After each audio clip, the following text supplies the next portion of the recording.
शुभोपरात बच्चों, मेरा नाम के पद्मश्री है। मैं बेंगली केजीबीवी से आई हूँ। अभी हम सुनेंगे 10वीं कक्षा के लिए। आप सब अभी तक प्रिपरेटिव 1, प्रिपरेटिव 2 लिखा है ना? अच्छे अंक पाए हैं। मैं मानती हूँ आप अच्छे अंक पाएंगे। उतना ही नहीं, हमको जुलाई में परीक्षा आ रही है, इसीलिए हम अच्छी तरह पढ़ना है, अच्छी तरह लिखना है। इसीलिए हम आज एक बार नमूना प्रश्न पत्र के देखेंगे। आप अभी तक सभी लिखे हैं ना, आपको जानते हैं, फिर भी मैं एक बार कहना चाहती हूँ, सुनिए, ठीक है? आज हम जानेंगे नमूना प्रश्न पत्र। पहले नमूना प्रश्न पत्र में 12 अंक के लिए व्याकरण होता है। 12 एक प्रश्न के लिए एक अंक, 12 प्रश्न होता है। 12 प्रश्न के लिए 12 अंक। वैसे ही अनुच्छेद प्रश्न, दूसरा अनुच्छेद प्रश्न। अनुच्छेद प्रश्न में 4 अनुच्छेद प्रश्न होता है। एक अनुच्छेद प्रश्न के लिए 5 अंक है, कुल मिला के 20 अंक है। बाद में 4 अंक वाले प्रश्न 2 होता है, उसमें कवि लेखक उनके लिए दिया जाता है। बाद में 3 अंक वाले 8 प्रश्न होता है। 8 प्रश्न कुल मिला के 24 अंक। बाद में सारांशात्मक प्रश्न 2 होते हैं। पद्यभाग से 2 प्रश्न होता है, उसमें एक ही लिखना है, उसके लिए 10 अंक। बाद में गद्यभाग के लिए 2 प्रश्न होता है, उसमें एक ही लिखना है, उसके लिए 10 अंक। बाद में पत्र लेखन 2 पत्र दिए जाएगी, उसमें एक लिखना है, एक के लिए 8 अंक। बाद में निबंध प्रश्न होता है। निबंध 2 दिया जाता है, उसमें एक ही लिखना है, एक के लिए 8 अंक, कुल मिला के 100 अंक।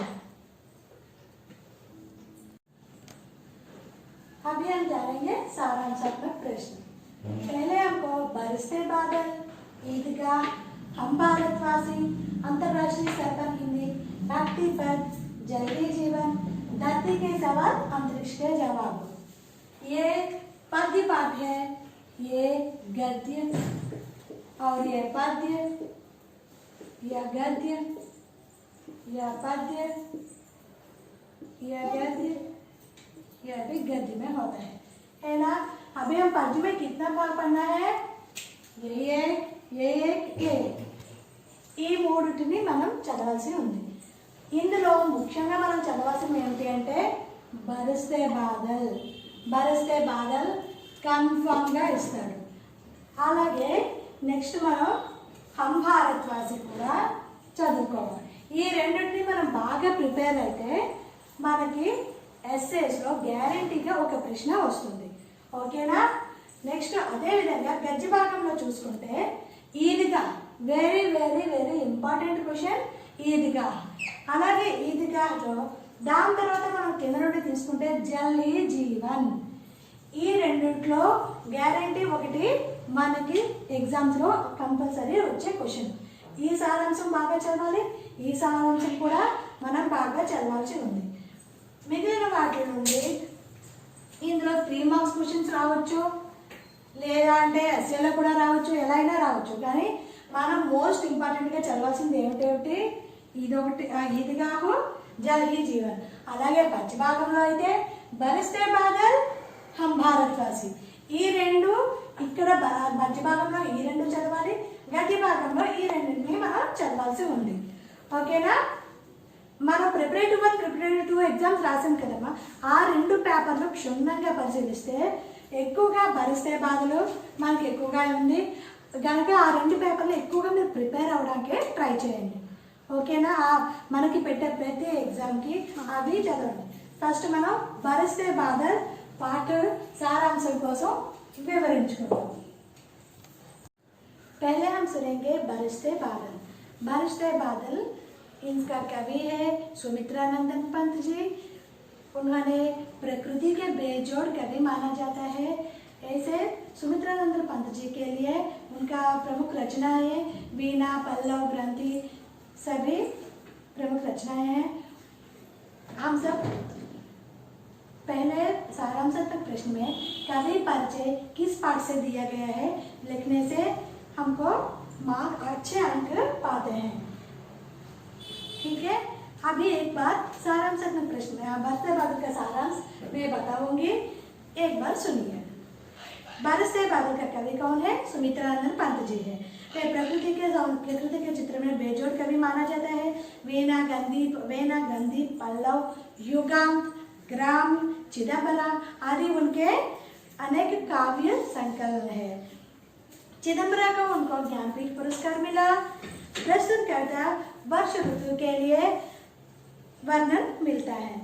पंत जी कहते हैं कि वर्ष ऋतु बहुत सुंदर होती है। सावन मास में आते हैं वर्ष ऋतु, इस बहुत सुंदर होती है। उसमें भी सावन का महीना और अधिक सुंदरता होती है। मेघ बरसते हैं, जन जन के मेघ बरसते हैं, मंडक टर्टर करते हैं, झिल्ली बजते जन जन। वैसे अपरूप शब्दों से, हमको पुनरुक्ति शब्दों से भी अलंकार से बहुत अच्छे तरह बताए हैं। उनके लिए एक बार सुनिए। पेड़ से चलकर बूंदें धरती पर गिरती है। చెట్ల మీద నుండి ఆ బూందే అంటే వర్షపు చినుకులు అందంగా కింద జలజల రాలుతున్నాయంట। బిజిలీ బాదల్ కే హృదయ పర్ చమచమాతి హై। ఒకేసారి బాదల్ అంటే ఏమిటమ్మా? మేఘాలు, మేఘాల్లోని బిజిలీ అంటే మనకి వస్తుంది కదా ఉరుములు, ఆ ఉరుములు ఎలా మెరుస్తాయంటే చాలా అందంగా మెరుస్తూ ఉంటుంది। दिन में भी बादल के कारण अंधेरा छा जाता है। ఒకేసారి నల్లని మబ్బు వేస్తే ఎంత అందంగా ఉంటుంది, ఎంత వేడిగా ఉన్నా సరే మబ్బు వేసేసరికి మనకి చిన్న చీకటి వచ్చి అందమైన చల్లదనమైన ప్రకృతిని మనకి అందజేస్తూ ఉంది। मन में अनेक प्रकार के सपने जगने लगते हैं। అలాంటప్పుడు మన మనసులన్నీ పులకించిపోతాయి। రోమ్ పులకితి హై పుటితి హై, అప్పుడు మన రోమాలన్నీ నిక్కబొచ్చుకొని లేగుస్తాయి।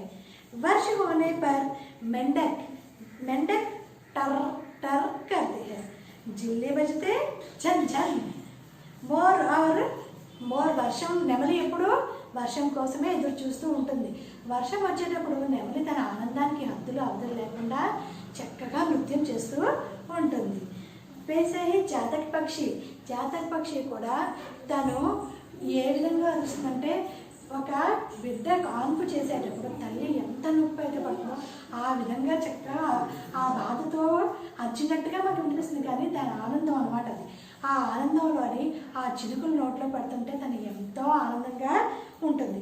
గుమ్మడి గరిచే మేఘ, ఆ మేఘం ఎలా వర్షిస్తుందంట, గుమ్మడిగా పెద్ద సౌండ్స్తో గర్జిస్తూ మనకి ఆ మేఘాలు వస్తూ ఉంటాయి। टपकाते बूंदे से रोम सिहर उठता है।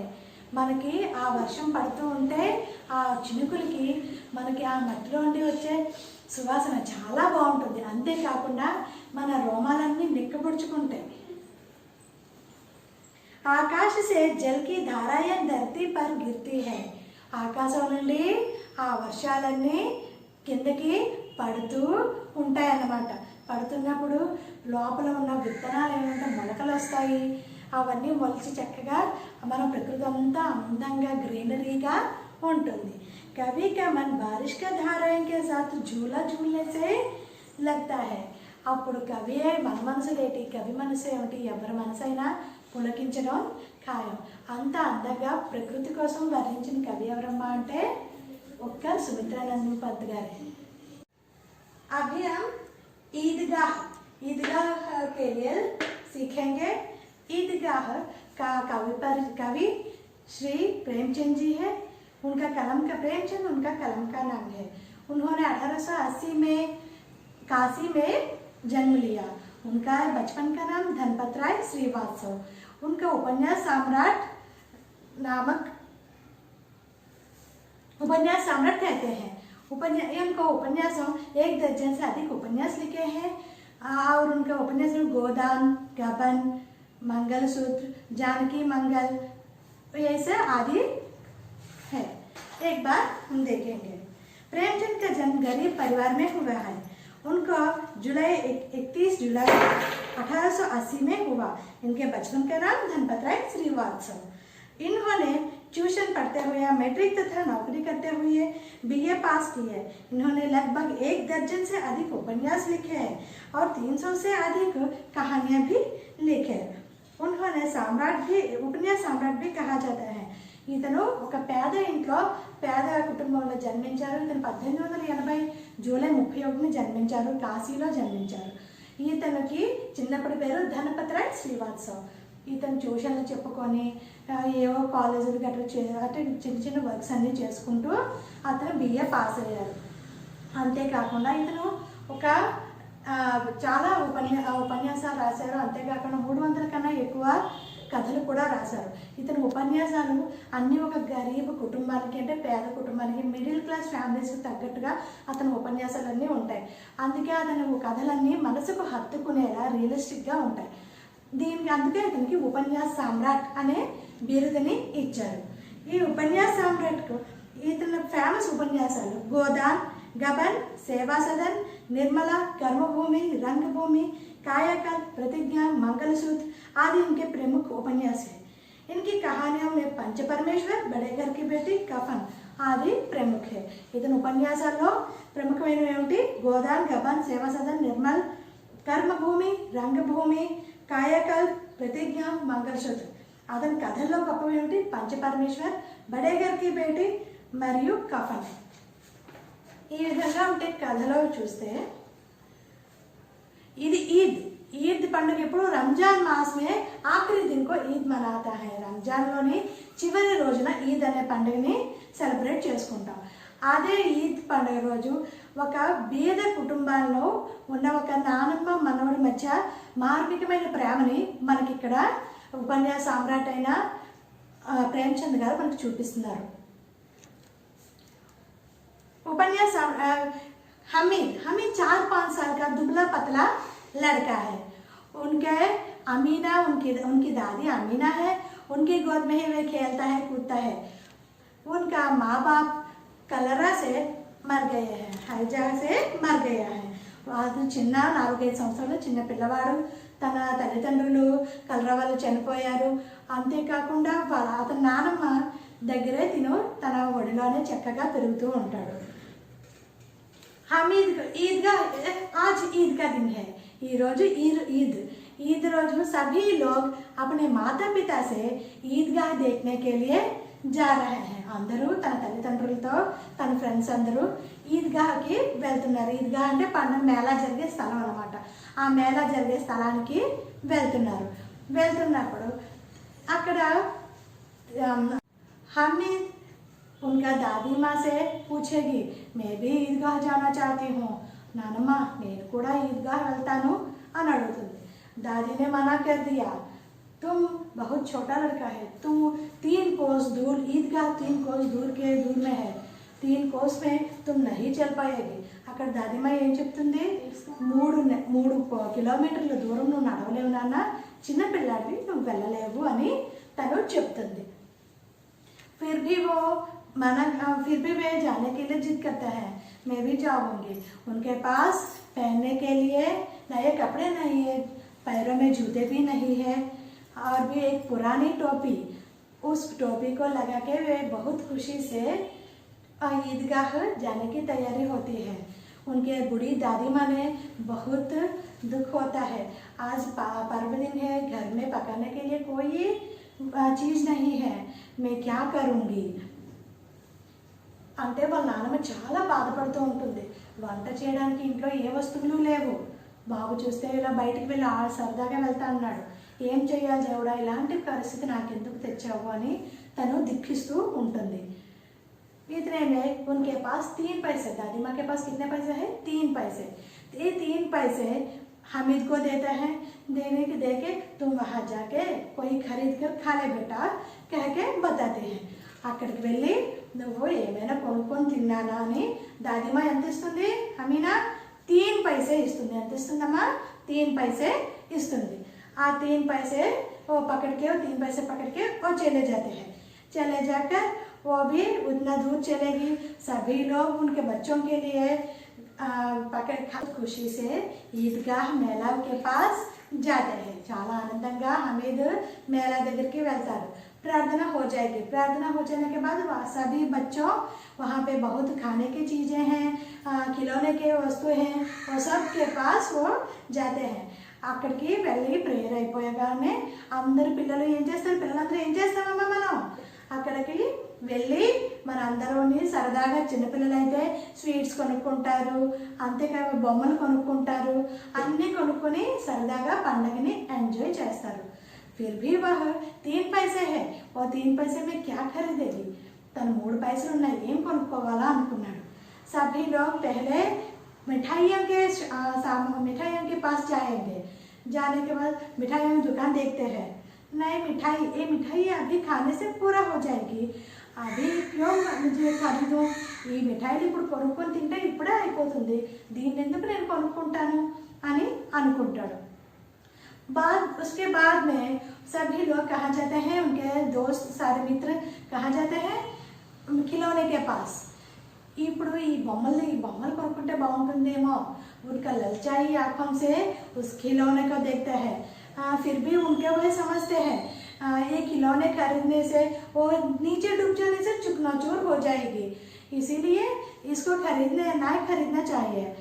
అబ్బాయి ఏమనుకుంటాడు, అబ్బా తన కోరిక అబ్బాయి బొమ్మలతో ఆడుకోవాలి కదా, ఎంత బాగుంటుందో అనుకుంటాడు। అనుకుని మళ్ళీ ఏమనుకుంటాడు, కొద్ది నిమిషాలు తనకు తానే సర్ది చెప్పుకుంటాడు, ఈ బొమ్మలన్నీ ఒక్క నిమిషం కింద పడి ఉంటే మొత్తం గుండగా అయిపోతుంది, ముక్కలుగా అయిపోతుంది, అలాంటి బొమ్మలు ఎందుకు కొనుక్కోవాలి। చిన్న పిల్లాడు తన మనసులో ఎంత సంఘర్షణ అదుపు చేసుకుంటూ చక్కగా ఉండడం ఈ ప్రేమ్చంద్ గారికి మాత్రమే సాధ్యం, అంత చక్కగా రాయడం। बाद में वो कहाँ जाएगी, पहले सामान के दुकान के पास जाएगी। सभी लोग मित्र वहाँ पे क्या खरीदेगी, अंदर मित्रुలు అడుగుతారు అక్కడేం కొంటారు, అక్కడేం చేస్తామని। उस समय उनको बूढ़ी दादी माँ का याद आती है। అదే టైంలో తన ముసలి నానమ్మ యొక్క గుర్తు వస్తుంది। గుర్తొచ్చి वो कभी रोटियाँ करते समय उनको उंगलियाँ जल जाती है। రోటీలు చేస్తున్నప్పుడు తను చేత్తో తీస్తుంటే తన వేళ్ళన్నీ కాలిపోతూ ఉంటాయి। इसीलिए मैं दादी माँ के लिए मैं एक चिमटा खरीदना चाहती हूँ।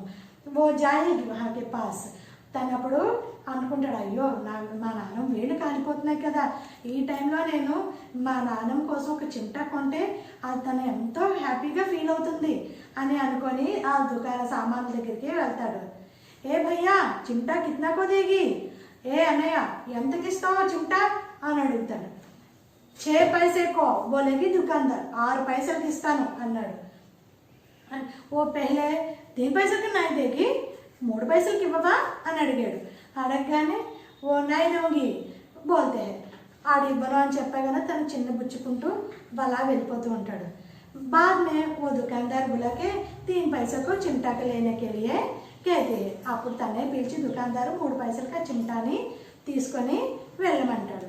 వెళ్ళమనగానే पहले वो खरीदता है चिमटा, वो सोचेगी हमारा दादी माँ इसको देख के बहुत खुश हो जाएगी, मुझे बहुत प्यार करती है करके सभी से बताएगी, मेरा बच्चा चिमटा खरीदा मेरे लिए, सभी से बताएगी అని తను ఏమనుకుంటాడో, ఈ చిమటా కొనగానే నానమ్మ చాలా హ్యాపీగా ఫీల్ అవుతుంది, నాకు చాలా ప్రేమ కురిపిస్తుంది నా మీద, వీధిలో అందరికీ ఊర్లో అక్కడ ఉన్న వారందరికీ నా మనవడు నా కోసం నా చిమటా కొన్నాడు అని గొప్పగా చెప్పుకుంటుంది అని తను హ్యాపీగా మనసులో అనుకుంటాడు।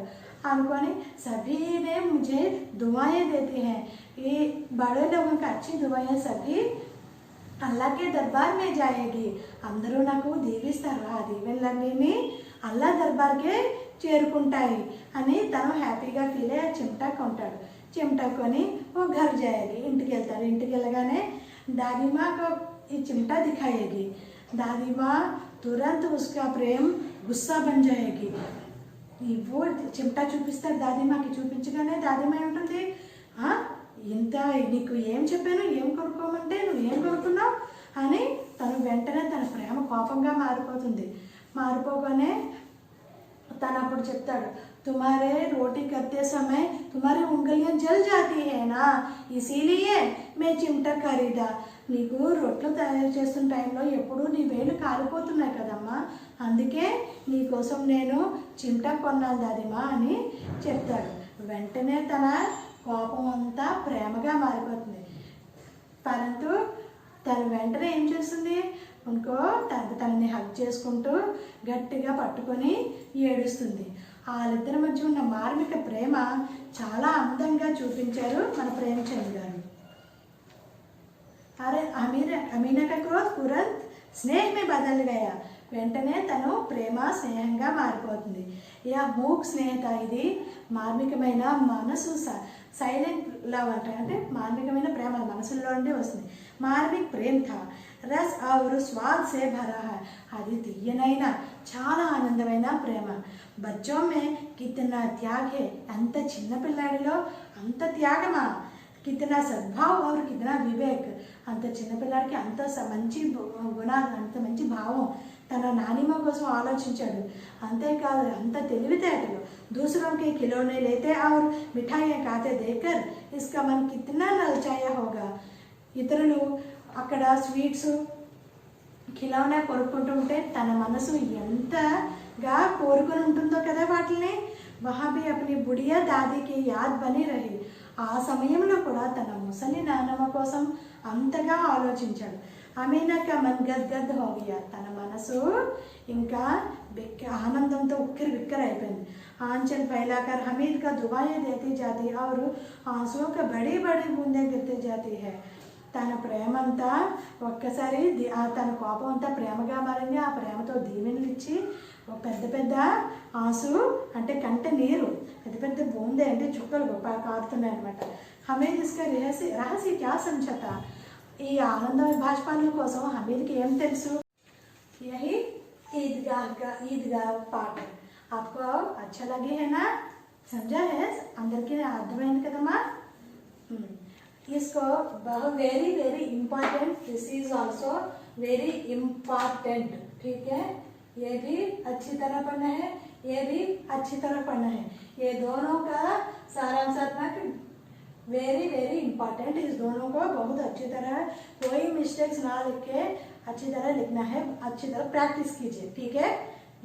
बाद में देखेंगे हम भारतवासी, हम भारतवासी, ठीक है. वासी कविता पाठ है, इनका कवि आरपी निशांक है. कौन है? आरपी निशांक. आरपी निशांक जी, आरपी निशांक. प्रस्तुत कविता के कवि रमेश पोखरियाल निशांक है. आरपी माने रमेश पोखरियाल. क्या? रमेश पोखरियाल, रमेश पोखरियाल, पोखरियाल निशांक है. यह कविता इनकी मातृभूमि के लिए संग्रह से ली गई है. इनके मातृभूमि के संबंधित कविताएं लिखेंगे. इनके एक प्रस्तुत कविता अब मातृभूमि के लिए कविता से यह संग्रह किया. किससे संग्रह किया? मातृभूमि के लिए. किससे? मातृभूमि के लिए. इंद्र నుండి मातृभूमि के लिए, मातृभूमि నుండి దీన్ని తీసుకోబడింది. वे आधुनिक हिंदी साहित्यकारों में विशिष्ट स्थान रखते हैं. అతను ఆధునిక హిందీ కవితల్లో చాలా గొప్ప వ్యక్తి అన్నమాట. అంతేకాదమ్మా, ఇప్పుడు మనకి ప్రజెంట్ కేంద్రంలో విద్యాశాఖ మంత్రిగా కూడా అతనే మనకి రమేష్ పోఖరియాల్ నిశాంక్ గారే ఉన్నారు. इनकी रचनाओं को मुख्य प्रतिपाद्य देशभक्ति है.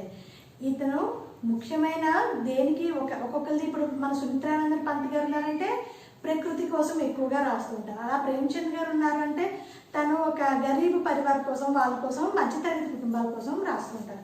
అలా రమేష్ పోఖరియాల్ గారు దేనికోసం రాస్తుంటారంటే అతను దేశభక్తికి సంబంధించి, దేనికి సంబంధించి? దేశభక్తికి సంబంధించి రాస్తూ ఉంటారు. इन्होंने इनके रचना इनमें समर्पण, नवंकुर, मुझे विधाता बनना है, तुम भी मेरे साथ चलो, जीवन पथ में. फिर भी बोलूंगी, सुनिए.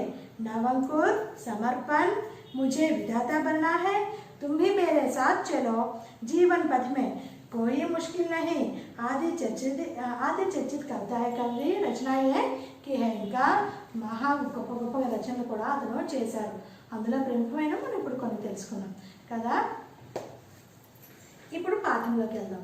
మీరు సారాంశ రాసేటప్పుడు కవి పరిచయం మినిమం ఒక 4 లైన్స్ అయినా రాయాలి. అంటే కవి ఫస్ట్ పాఠక నామం రాస్తారు.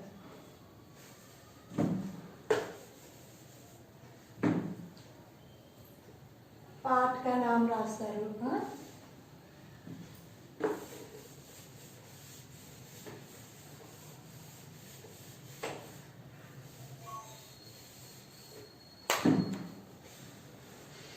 कवि परिचय फस्ट हेडिंग పెట్టండి.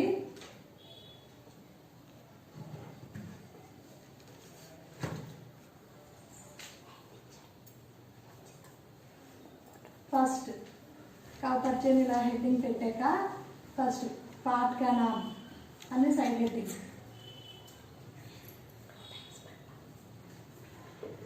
దాని తర్వాత కవి का नाम,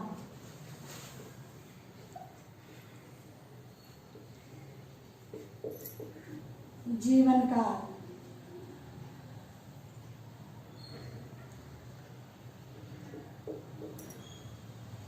प्रमुख रचनाएं,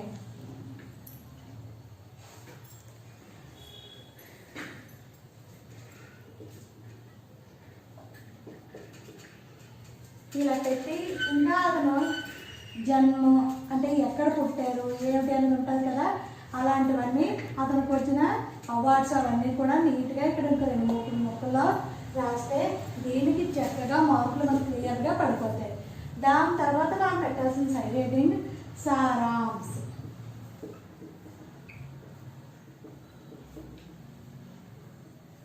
సారాంశ్ అని సైడ్ హెడ్డింగ్ పెట్టి నీట్గా పెద్ద పెద్ద అక్షరాలతోని అందంగా మనం సారాంశాన్ని మనం రాయాలి. అర్థమైందా? సారాంశం ఒక్కసారి మనం మన భారతదేశ ప్రాచీనత కోసం దేశభక్తి కోసం అతను ఏమి చెప్పారో క్లియర్గా చెప్పుకుందాం ఒకసారి. భారత్ ప్రాచీన దేశ్ హై. భారతదేశం చాలా పురాతనమైనది. यहाँ की संस्कृति और सभ्यता सारे विश्व को लुभाती है. ఇక్కడ మన సంస్కృతి యొక్క గొప్పతనం ప్రపంచాన్నే మన దగ్గర తలదించుకున్నట్టుగా చేస్తుంది. అంతేకాదు ఇక్కడ సత్యవానం సూఫియో సంతో కర్తవ్యనిష్ట ధర్మనిష్ట और దేశభక్తి का पावन भूमि है. ఇక్కడ మన దగ్గర గొప్ప మన భూమి మీద గొప్ప గాంధీ గారు లాంటి వాళ్ళు అంటే అతను సత్యం శాంతి అనే దాని మీదే నడిచారు. అంతేకాదు అతను అహింసావాది.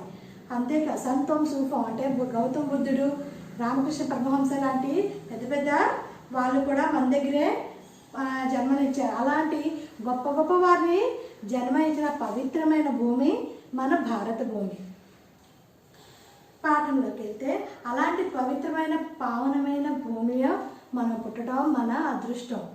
పావన్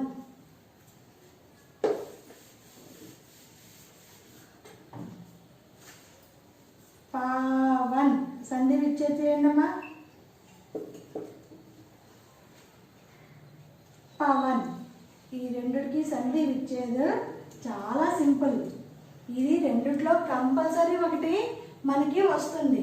పావన్ పౌ ప్లస్ అన్ పవన్ పో ప్లస్ అన్.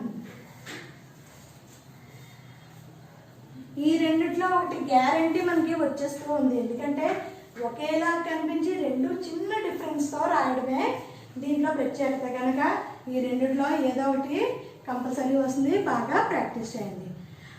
हम भारतवासी दुनिया को पावन धाम बनाएंगे. మన భారతీయులందరూ మన ప్రపంచం మొత్తాన్ని పావన ధామ్ అంటే పవిత్రమైన భూమిగా మారుస్తాం. हम भारतवासी कैसे दुनिया को कैसे करेंगे? पावन धाम और पवित्र भूमि के जैसे करेंगे. कैसे? पवित्र भूमि. मन में श्रद्धा और प्रेम का अद्भुत दृश्य दिखाएंगे. మన మనసుల్లో శ్రద్ధ ప్రేమ అలాంటి మంచి గుణాలతో కలిగి ఉండి భారతీయులందరూ అందరినీ ఏకత్వ భావంతో, భిన్నత్వంలో ఏకత్వం అని మా వసుధైవ కుటుంబం అనే భావనలతో మనం ఉంటున్నాం.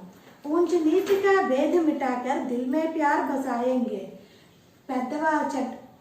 గొప్పవారు పేదవారు అనే భేదాలు లేకుండా అందరూ సరి సమానంగా అందరూ ఒకటే అనే ప్రేమతో ముందుకు సాగే భూమి మన భరత భూమి. నఫరత్కా హమ్ తోడా కూసా అమృత రస సరసాయేంగే.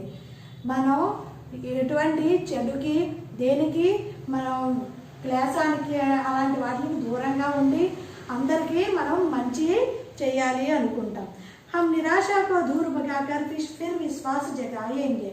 మనం నిరాశని అంటే నేను ఇది చేయలేనేమో చెందలేనేమో అనే భావాన్ని దూరం చేసి అందరిలో నువ్వు చేయగలవు, ఎంత దేనికైనా స్టార్ట్ చేస్తావు అని మనం వాళ్ళకి మంచి భావాన్ని పెట్టి వాళ్ళకి మంచిగా ఉత్సాహాన్ని ఇస్తామన్నమాట.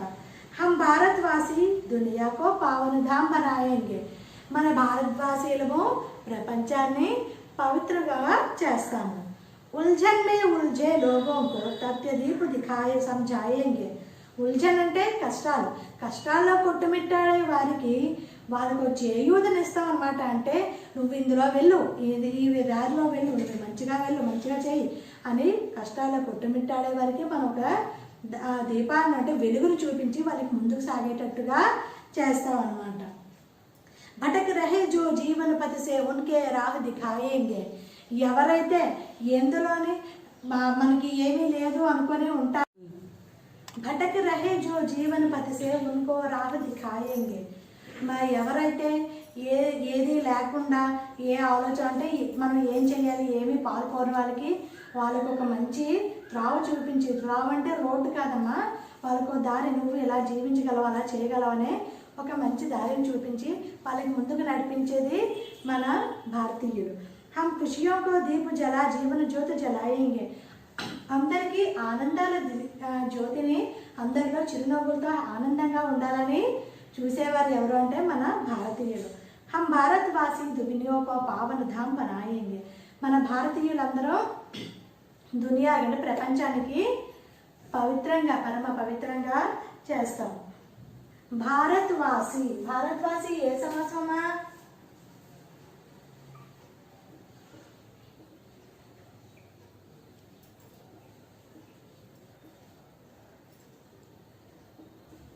भारतवासी, भारत का वासी.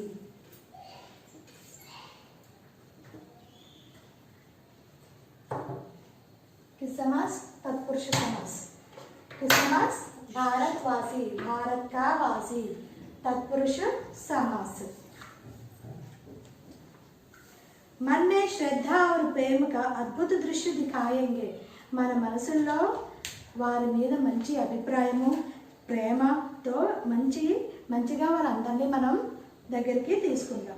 సత్య అహింస త్యాగ సమర్పణకి బగియా మహకాయేంగే. సత్యం అహింస త్యాగం సమర్పణ అనే 4 మంచి గుణాలతో మన భారతీయులందరూ వెలిగిపోతూ ఉన్నారు. జగకే సారే క్లేష్ మిటాకర్ ధరతీ కా స్వర్గ బనాయేంగే. ప్రపంచంలో ఉన్న చెడునంతటిని దూరం చేసి ధరతీకు అంటే మన భూమిని స్వర్గం చేయాలి. धरती भूमि वसुधा धरती धरणी ये सब पर्याय शब्द है. धरती का पर्याय शब्द क्या है? धरती, भूमि, वसुधा,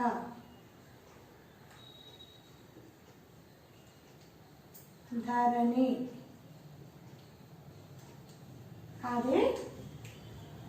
आदि सभी उनको पर्याय शब्द. धरती का पर्याय शब्द क्या है?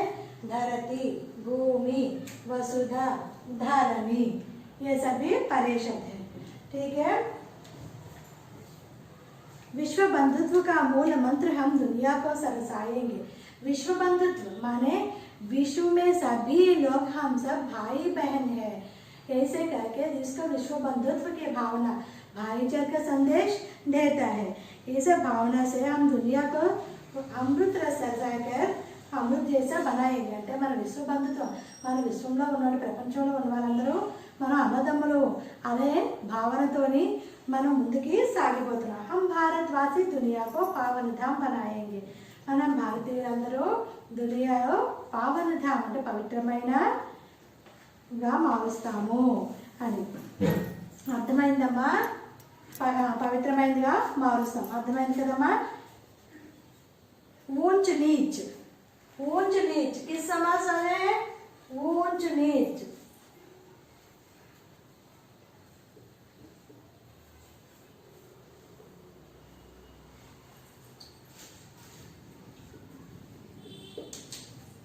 द्वंद्व समास. ऊंच नीच किस समास? द्वंद्व समास.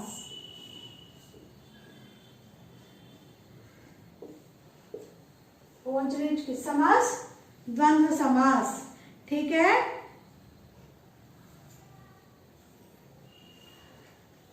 आपको समझा है ना? अर्थమైంది కదమ్మా?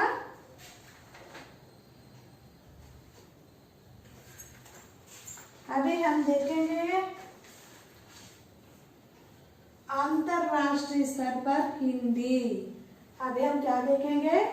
अंतरराष्ट्रीय स्तर पर हिंदी. हम एक भूल गई, हम भारतवासी में अधिक से अधिक अनुच्छेद प्रश्न आते हैं. ठीक है? ఎక్కువగా हम भारतवासी నుండి అనుచ్ఛేద ప్రశ్నలు వస్తాయి. అంటే మనకు 4 అనుచ్ఛేద ప్రశ్నలు ఉంటుంది కదా, అందులో ఒకటి కంపల్సరీ ఇందులో నుండే వస్తుంది. ఒకటి కంపల్సరీ ఇందులో నుండే వస్తుంది. అర్థమైందమ్మా? మనకి అనుచ్ఛేద ప్రశ్నలోని 4 క్వశ్చన్స్లో ఒకటి హమ్ భారత్వాసి నుండి అనుచ్ఛేద ప్రశ్న ఉంటుంది కనుక ఆ ప్రతి పద్యానికి మీరు నీట్గా నేర్చుకోండి. దానికి 5 క్వశ్చన్స్ మీరు ఆల్రెడీ మీకు ఉంటాయి కదా, బుక్స్లో మీ టీచర్స్ చెప్పి ఉంటారు కదా, దాని 5 క్వశ్చన్స్కి చక్కగా ఎలా రాయాలి ఏమిటి అనేది బాగా నేర్చుకోండి. గ్రామర్ కూడా చక్కగా నేర్చుకోండి. అంతేకాదమ్మా, ఒకవేళ మీకు హమ్ భారత్వాసి సారాంశం రాకపోతే ఆ పద్యాన్ని పూర్తిగా బాగా చదివేయండి. పద్యం మనకి ఈజీగా వస్తుంది కదా, మేడమ్స్ అందరూ చక్కగా పాడి వినిపించే ఉంటారు కదా, ఆ పద్యాన్ని కంటెస్ట్ పెట్టి అది రాసినా మీకు మార్కులు చక్కగా పడుతూ ఉంటాయి. అర్థమైందా? ఇప్పుడు మనం వెళ్ళేదానికి अंतरराष्ट्रीय स्तर पर हिंदी. ओके?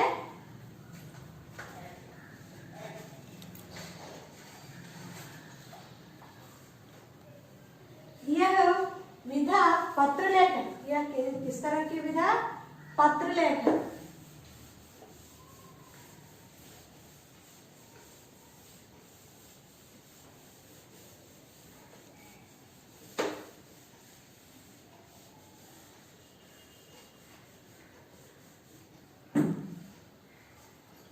यह विधा कविता, यह कहानी, यह कविता,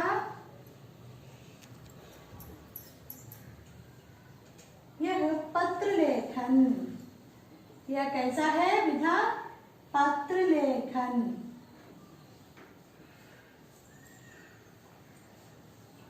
यह किस तरह है? पत्र लेखन में आती है. ठीक है? अंतरराष्ट्रीय स्तर पर हिंदी.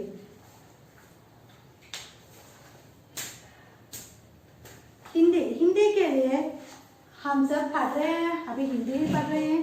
हिंदी से हम सभी रोजगारी भी है. మనం హిందీతోనే మేము ఉద్యోగాలు కూడా చేస్తాం. So Hindi very valuable. हम जातीय भाषा भी हिंदी है, हमारा जातीय भाषा ही नहीं है, हमारी रोजगार भी हिंदी से ही हो रही है. అంతేకాదు మన జాతీయ భాష కాకుండా మా ఉద్యోగాలు కూడా హిందీతోనే ఆధారపడి ఉన్నాయి. అలాంటి హిందీ మనం ఎంతో వాల్యూబుల్. ఇప్పుడు బ్యాంకింగ్స్లోని అన్నింటిలోకి కూడా హిందీని మస్ట్ అండ్ షుడ్గా అడుగుతున్నారు. సో మీరు హిందీ చాలా చక్కగా నేర్చుకోవాలమ్మా. నేర్చుకొని మీరు మీ వాక్యాన్ని చక్కగా తయారు చేసుకోవడం, సొంతంగా రోజుకో వాక్యం 2 వాక్యాలు మీరు 7th క్లాస్ 6th క్లాస్లో అలా నేర్చుకుంటారు. 7th క్లాస్కి వెళ్ళేసరికి కొంచెం వచ్చేవారు కదా, అలా సొంతంగా రాయడం మీకు 10th వచ్చేసరికి వచ్చి ఉండాలి. అలా రాసేవారు, అది ఇంట్రెస్ట్ పే చేసే వాళ్ళకి తప్పనిసరిగా వస్తుంది. అలా చేస్తే మీరు హిందీని చక్కగా నేర్చుకోగలరు. ఇక్కడ తన ప్రియమిత్రుడు హైదరాబాద్ నుండి రాస్తున్నాడు. హైదరాబాద్ నుండి తన ప్రియమిత్రుడికి లేఖ రాస్తున్నాడు. తుమ్ कैसे हो, నువ్వు ఎలా ఉన్నావు? ఆశా करता हूँ कि तुम अपने परिवार के साथ सकुशल हो. నేను ఆశిస్తున్నా నీ పరివారంతో నువ్వు చక్కగా ఆనందంగా కుశలంగా ఉండాలని కోరుకుంటున్నాను. यह जानकर बड़ी प्रसन्नता हुई कि तुम हिंदी से जुड़े विविध कार्यक्रम में भाग ले रहे हो. నేను అనుకుంటున్నాను ఏమని, నువ్వు హిందీకి సంబంధించి అన్ని కార్యక్రమాల్లో పాల్గొంటున్నావని అనుకుంటున్నాను. तुमने अपने पत्र में जानना चाहा कि हिंदी भाषा का अपने जीवन में क्या महत्व है. నువ్వు రాసిన లేఖలో అంటే ఇంతకు ముందే తను తినకో లేఖ రాశాడు, దానికి రిప్లైగా తిని చెప్తున్నాడు హిందీ భాష యొక్క గొప్పతనం. మహత్వం మీన్స్ గొప్పతనాన్ని తెలుసుకోవాలని. మే తుమ్హారి జిజ్ఞాస కా నీచే సమాధానం దే రహా హూ. నీ యొక్క కోరికను తెలపడానికి దాని కింద సమాధానం ఇస్తున్నాను, చక్కగా చదివి తెలుసుకో.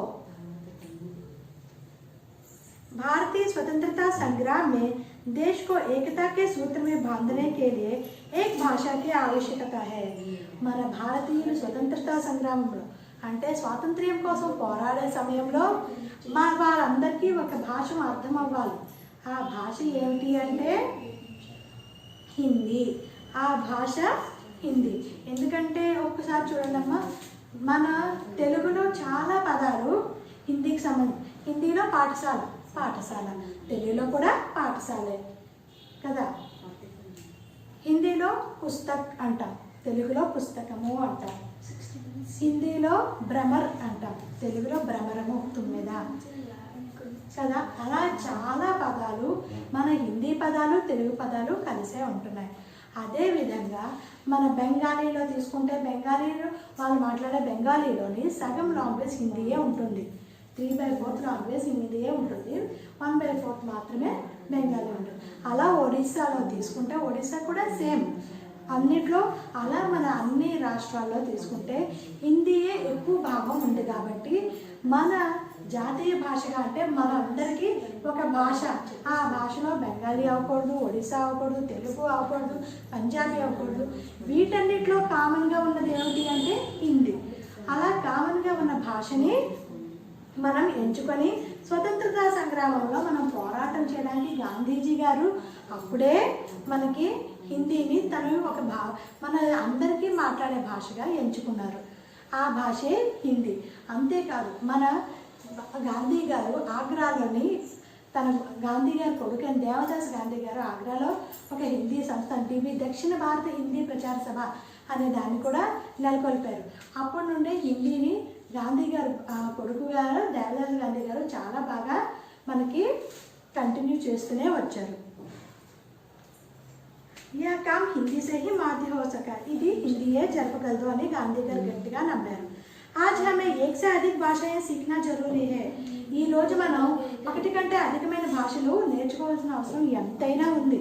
అంతే కదా, మనం ఇప్పుడు తెలుగు ఉంది, మన ఆంధ్రప్రదేశ్ తెలంగాణ తప్ప బయటికి వెళ్తే తెలుగు ఎక్కడైనా వినియోగపడుతుందా? ఉపయోగపడదు కదమ్మా. వారికి మన భాష తెలియదు, వారి భాష మనకి తెలియదు.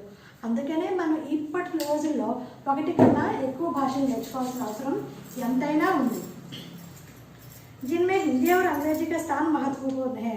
అందులో మొదటి 2 ప్లేసులు ఏమిటి అంటే హిందీ, ఇంగ్లీష్. హిందీ మన జాతీయ భాష, మన దేశంలో ఎక్కడికి వెళ్ళినా మనం హిందీలో చక్కగా మాట్లాడుకోవచ్చు. ఇంగ్లీషు ఇంటర్నేషనల్ లాంగ్వేజ్, అది మన దేశంలోనే కాదు పై దేశాలకు వెళ్ళినప్పుడు అన్నిటి దగ్గర కూడా మనము వారి సంపర్కం మాట్లాడుకోవడానికి వాటికి ఇంగ్లీష్ చాలా చక్కగా ఉపయోగపడుతుంది. కనుక ఆ రెండిటికి మెయిన్ ఇంపార్టెన్స్ ఇవ్వడం జరిగింది. हिंदी से हम सारे भारत का पहचान अच्छी तरह से कर सकते हैं. भारत में अलग अलग प्रांतों में अलग अलग भाषाएं बोली जाती हैं. हमें भारत के सभी प्रांतों से जुड़ने के लिए एक भाषा की आवश्यकता है जिसे सारे भारत का वासी जानते हैं. మనం భారతదేశంలో రకరకాలైన స్థానాలకి వెళ్ళొచ్చు, అనే ప్లేసెస్కి వెళ్ళొచ్చు. ఆ ప్లేసెస్లో మనము మాట్లాడడానికి అందరికీ కలిపి కామన్గా ఒక లాంగ్వేజ్ ఉండడం ఎంతో అవసరమని ఆ కామన్ లాంగ్వేజ్ కింద హిందీని సెలెక్ట్ చేసుకోవడం జరిగింది. ఇది ఎందుకంటే అందరి రాష్ట్రాల్లోని చక్కగా వాడబడుతుంది కాబట్టి वैसे भाषा ही हिंदी है अటువంటి భాషే హిందీ जो सारे भारतीयों को एकता के सूत्र में बांधती है ఆ హిందీ ప్రపంచం మొత్తం దేశం మొత్తం మీద ఒక తాటి మీదకి నడిపించి ఒక దారానికి ఒక దండకి దారంలాగా హిందీయే మనకి ఉంటుంది హిందీ अपने शाब्दिक अर्थ से ही भारतीय कहलाता है హిందీ తన మూలార్థం కూడా భారతీ అనే అర్థంతోనే ఉంటుంది इसीलिए देश का वर्तमान और भविष्य को ध्यान में रखकर भारतीय संविधान में अनुच्छेद అందుకే మన రాజ్యాంగంలోని 343 సెక్షన్ 1 కింద सितंबर 14 1949 राजभाषा के रूप में गौरवान्वित किया ఆ హిందీ అసలు ఒరిజినల్గా పుట్టింది ఎప్పుడు 1940 దానికి గౌరవంగా ఒక పదవి దక్కింది ఎప్పుడు అంటే 1949 సెప్టెంబర్ 14 అది సెక్షన్ ఏంటి 343 సెక్షన్ 1 ఓకేనమ్మా మనం అందుకే మనం హిందీ సెలబ్రేట్ చేసుకుంటాం కదా ఎవ్రీ సెప్టెంబర్ 14కి మా స్కూల్లో హిందీ దివస్ సెలబ్రేట్ చేసుకుంటూనే ఉంటున్నాం तब से अब हर वर्ष 14 सितंबर को हिंदी दिवस मनाता है ఆ రోజు నుండి మనం ఎలా బర్త్డే చేసుకుంటామో హిందీ కూడా మన అందరి స్కూల్స్లోని సెప్టెంబర్ 14కి బర్త్డేస్ చేసుకుంటుంది आज भारत के अलावा Bangladesh Nepal Myanmar Bhutan Fiji Guyana Suriname Trinidad एवं टोबैगो दक्षिण Africa Bahrain Kuwait Oman Qatar Saudi Arab गणराज्य Sri Lanka America England Germany Japan Mauritius Australia आदि देशों में हिंदी की मांग बढ़ती जा रही है ఈ అన్ని దేశాల్లో కూడా హిందీ యొక్క ఆవశ్యకత పెరుగుతూ వస్తుంది విదేశం में भी हिंदी की रचनाएं लिखी जा रहे हैं విదేశాల్లో కూడా హిందీ యొక్క రచనలు చేస్తున్నారు అన్నమాట విదేశాల్లో ఉన్నవారు కూడా హిందీ యొక్క రచనలు చేస్తున్నారు